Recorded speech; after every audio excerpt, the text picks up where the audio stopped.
Alrighty, ladies and gentlemen, you all knew it was this time of the month, summertime. And at summertime, you have this event called Summer Games Fest, where you actually have one individual in the space, Mr. Geoff Keighley, who just happens to go ahead and promote a bunch of games. And these are typically AAA titles that are absolutely baller, you know, the ones that cost millions to produce, some of the best known names. And Kuro just happened to have a spot at that presentation.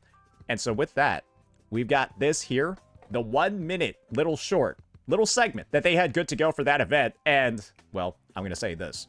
Compared to last year, where I feel like there wasn't that much shown, they kind of went all in on this one. Some people are upset by it, but let me tell you why I'm very happy with what they saw, or very happy with what they put out. But of course, we're actually going to have to see it first. So let's go ahead, let's get right on into it. I'm looking to find the source of the disturbance and end it. To do that, I need a complete picture.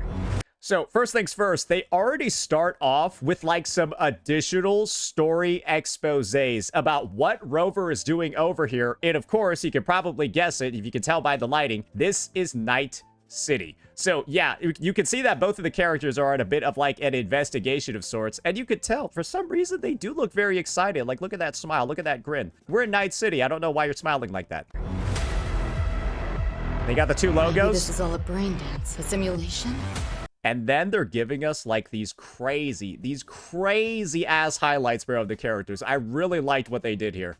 Time to knock the rust off. Maybe the two of you really are from another universe. And the visuals that they're showing out over here, actually like some of the exploration. Bro, this actually legitimately has me wondering how much of this is like actually vertically explorable, and then like how much of it is Honami City. I'm of the take that like this entire area is probably going to be like Honami City Light, where we're kind of like stuck by the bounds, but you'll have some amazing environments to take a look at on the side over here. The two of you really are from another. But yeah, this is 2077. They weren't lying when they said they built a bunch of the assets from the ground up. This shit is ridiculous. Universe.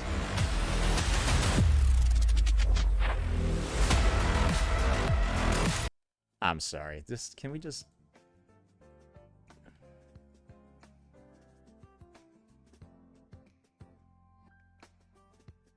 Wow. Wow, that's, just so you guys know, Edgerunner Season 2 is coming out, and I'm pretty sure it also takes place in Night City. Would be a great way to reuse the assets, if you know what I mean.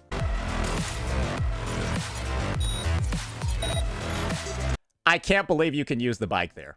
I honestly, I didn't think that they were going to integrate the bike into the exploration because I thought it was going to be way lower scope. But the fact that the bike is there is giving me a lot of fucking confidence about what they're going to do. And the fact that they're also doing the hacking as well. And you can see like all the NPCs and stuff and all of that. Oh, golly gee. They are really making this a faithful recreation of at least the gameplay in 2077. This is way beyond, I think, what most people expected.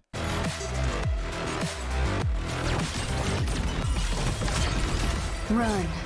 I'll erase you at the finish line. We've already seen these. Deleting your ass. We've already seen these, but for the general crowd, right, of regular gamers that don't know about gacha, you gotta think about who this is designed for. This isn't a presentation. This isn't really something that's made for gacha players. Does that make sense? This is made for like the mainstream audience to bring people to a gacha game.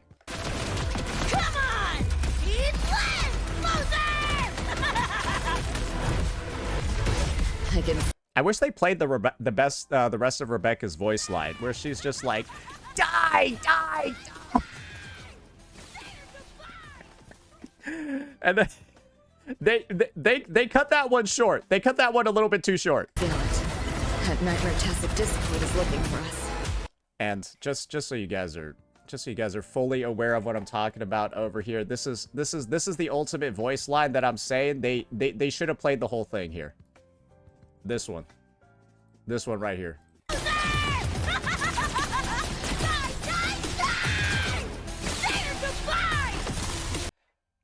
Yeah, I was talking about that one. So yeah, kind of bit of a missed potential over there. They really could have showed off a bit more of that voice work. Tacit Discord is looking for us. Wait, who was that? Lucy! Is that Abby? Was that Abby in the background calling out for Lucy like that? Or was that Rebecca? Who knows? Anyways, clearly we're going to see some characters in danger. Now, there's something that comes up over here that we got to get a bit excited about.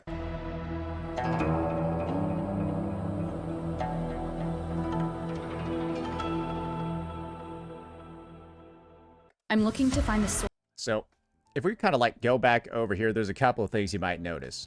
So this scene kind of like opens here with like the traditional sort of like strings. And the vibe that you can probably get when you hear and like see an environment like this is, oh my gosh, I'm in Britain. Just kidding, this is Wu Ling. Just kidding, this is just China that we've had since 1.0 of the game. So essentially, one of the big things about the Wuthering Waves universe is that China is actually like the majority faction ethnicity on like in the world, I would assume, because they have like a bunch of different regions that are like all Chinese, but we've only been to Jinzhou. And so the kind of like issue is that we've basically been to like 4 regions thus far already, and like only one of them is Chinese, when a majority of the actual Solaris is like, I think like China regions. So we're slated to see actually a lot more of this sort of vibe, this sort of aesthetic moving forward. So yeah, that's the 3.5 setup. And people think that this is, I think most people are saying that this is like Mengzhou, simply because that's like one of the regions that got mentioned by Luke in some of the earlier stories over in Lahai Roy. And then kind of taking a look at like the fully extended out view over here, this is really similar to what we saw in like that one presentation, or sorry, not that presentation, but that one cinematic before. And one person that I really want to shout out for doing an amazing analysis over here on that is a Flat Fluffy Penguin. I'm not going to read all this shit because he wrote like a fucking essay, but mainly what he's just trying to show over here is that a lot of like the architecture, the buildings, blah, blah, blah, all of that shit, it's very similar to what we saw in that prior teaser from before. But there's actually more on top of this presentation over here that we haven't really dove into, and you won't probably notice this until a rewatch. The texturing, at least, on like Rover's outfit, it looks like they've at least increased the quality on this 1.0 model. This is what somebody observed over here just by like taking a look at how it actively looks in game right now versus what you saw in like the trailer. So this actually looks like RTX on, but like in a proper way. From the perspective of like they added a bunch of textures, like leather-like textures onto the clothing and the coat. They kind of like fixed the hemline and stuff to make it look like less sort of like stitched on and more of like an actual piece of clothing. You can see it's like straight up mending. It's like blending with his skin versus like here you can see it like standing out. The hair has just, I don't know, like maybe it's Maybelline. Maybe it's Maybelline. It's like all fucking, it just looks way more like luscious and shit, right? Compared to like what you see on the, I mean this in like the least gay way possible. It's like way more like lively and shit. Like it's all like shiny and stuff. The hair looks healthier, right? Then you got like even, I mean, like the string, the lighting, all of that. It basically looks like the visual fidelity of the game as a whole has improved. I don't know what sort of measures this is going to have for performance, but this is pretty cool too, right? And I'm pretty sure it's not going to be too much of a performance hit. And as you can probably guess, right, there are a lot of individuals right now that are taking the news well and also taking the news badly. Some people having a jolly good old time. Yes, this does sort of look like Wu Ling, but do keep in mind, Jinzhou was already in the fucking game first. And then second, there are some people that are saying this, and this is a bit of a conversation that I want to be able to address right now. That's all. Kuro, what are you doing? So remember what I said before, that this is something that's shown at Summer Games Fest. This is made for a general mainstream gaming audience. These people, they don't know what Wuthering Waves is. These people, they don't know what gacha games are.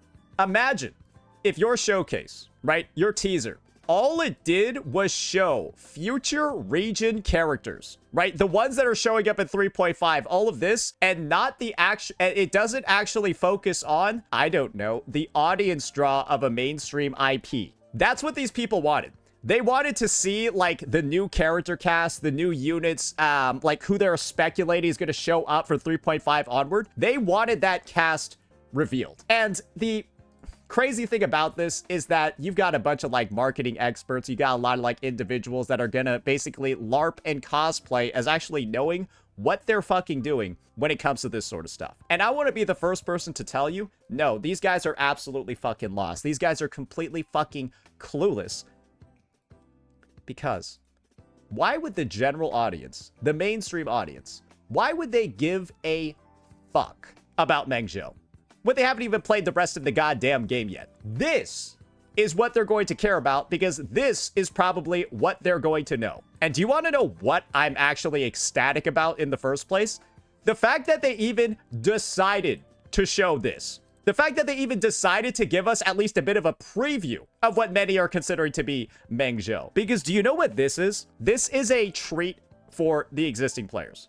This is a treat for the existing audience. This is the type of shit that the people that were at Summer Games Fest, they don't know what the fuck this is. They don't give a fuck about this. Nobody at Summer Games Fest cares, because they have no reason to care about this shit. What could they have to be hyped about? But us. We get the teaser, we get the knowledge of what the next setting is going to be. We're able to, like, sort of predict, at least at a baseline, what we think the newer designs are going to, like, lean towards. And it allows the community to have a conversation, knowing that we also have the collab patch coming up. A lot of these individuals don't realize what the implication would be of revealing everything when it comes to, like, 3.5 before 3.4 has even come out. Then you kill the hype of this patch because you just want to see some of the Meng Zhou units. Wow, what an incredible, awe-inspiring, high IQ move. Developers should definitely do that and just listen to random people on Twitter. I'm kidding. They shouldn't. But why don't we go ahead and see what the reactions are from the mainstream part of the space? We got XQC over here. That's sick. I'll erase you at the finish line. Ooh. Deleting your ass. Come on! Eat less, loser! I can feel it. That nightmare-tastic Discord is looking for us. This is what the general audience looks like looking at these trailers. You can tell he's kind of like popping off. You're like, oh, that looks sick. Let's see how he reacts to Meng Zhou.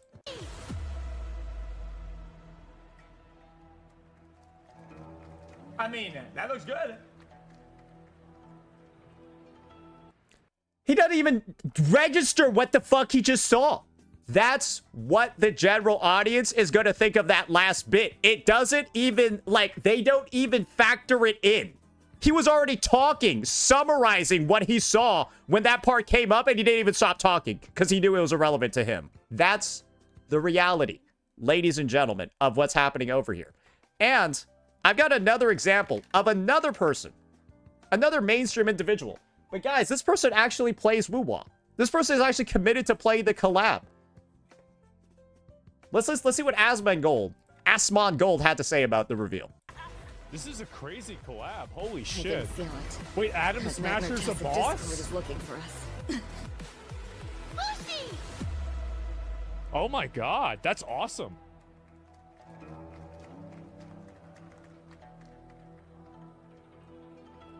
Nobody says anything.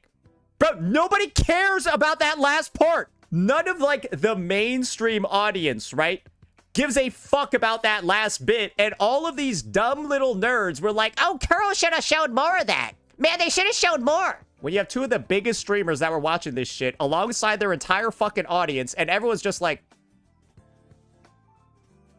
not even registering what they're seeing over here. But we do have this fun little bit. And I think that this is definitely the best way for us to sort of, like, seal off what's going on at Summer Games Fest. Because it's Geoff Keighley. He does what you would always expect him to fucking do at this point. That was a look at what's ahead for Wuthering Waves and its collab with Cyberpunk Edgerunners on June 8th. Now, if you want to track all the games shown today, head to player.gg/. Guys, even tourists know that this guy needs to fucking pronounce that shit correctly. And this is the thing. Geoff has to know at this point he's pronouncing it wrong. This is the third time in a fucking row he's done this. He knows how to pronounce Wuthering correctly. He just knows that he fucked it up the first time by calling it Wuthering Waves, and that leads to engagement. People comment talking about how he's saying it fucking wrong. He knows that it's just leading to more engagement, so he's doing it on purpose. Or he's retarded. It's one or the other, okay? SGF to see the full line. So yeah. That's